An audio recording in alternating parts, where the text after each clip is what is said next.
Hey everyone, and welcome to This Explainer. Today we're stepping right into the kitchen for a true culinary masterclass on transforming whitefish from just a simple catch into a deeply flavorful centerpiece.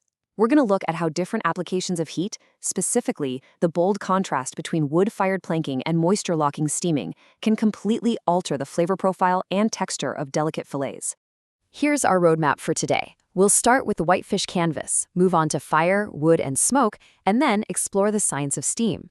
After that, we'll dive into aromatics and flavor bridges, rich sauces and stews, and finally wrap it all up with the chef's final plating. Let's get right into it. All right, part one, the white fish canvas. Think of it as a blank slate for your culinary technique. You see, we really have to understand that delicate white fillets act as the ultimate culinary sponge. Whether you're working with red snapper, halibut, or catfish, the fish itself is a totally blank slate.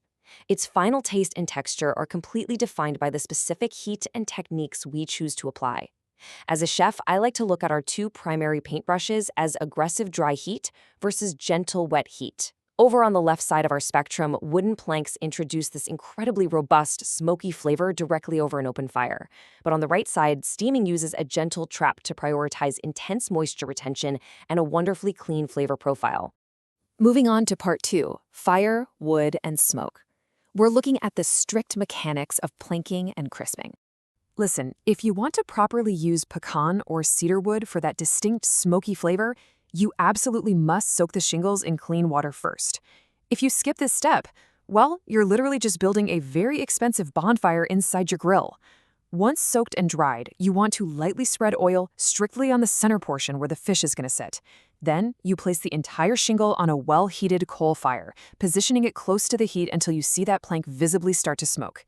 You just leave it exposed to the open flame until those delicate white fillets become beautifully flaky, and then, here's the best part, you serve them right on the charred wood for maximum visual and aromatic impact. Now, we can contrast that open fire planking with what's known as the plantation-style method. Instead of wood smoke, we're going for a beautifully golden, crisp crust using a hot skillet.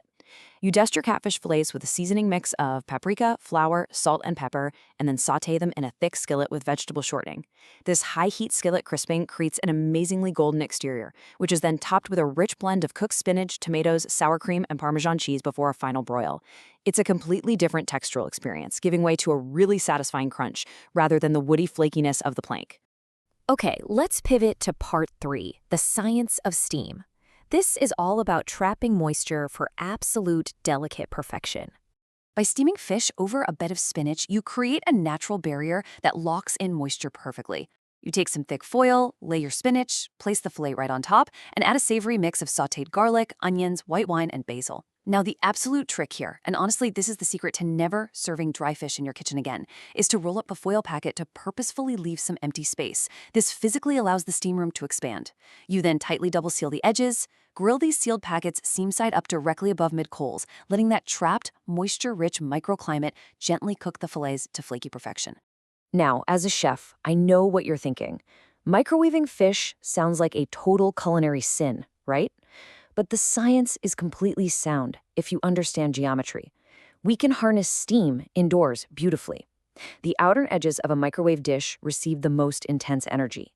So by placing the thickest edges of your fillets facing outward toward the edge of the dish, you ensure perfectly even cooking. It prevents the thinner inner pieces from drying out and turning into rubber, yielding perfectly steamed fish in just mere minutes.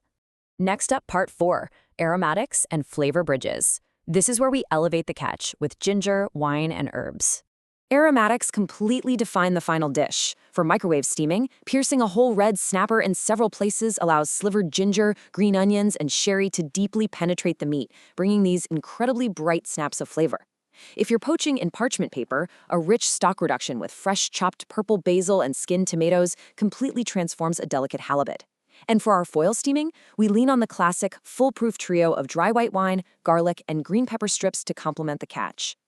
But you know, sometimes bold aromatics need a little help to actually come together, which brings us to the concept of a powerful flavor bridge. In our steamed whole snapper recipe, we combine soy sauce, vegetable oil, and just a single teaspoon of sesame oil. That sesame oil acts as an essential flavor bridge. It perfectly connects and harmonizes the sharp, biting notes of the fresh ginger and sherry with the deep umami of the soy sauce. It brightens the final plate beautifully and balances the entire dish. Let's dive into part 5, rich sauces and stews. We're talking poaching for texture and sauce absorption. For a truly luxurious poached dish, we extract flavor right from the very start.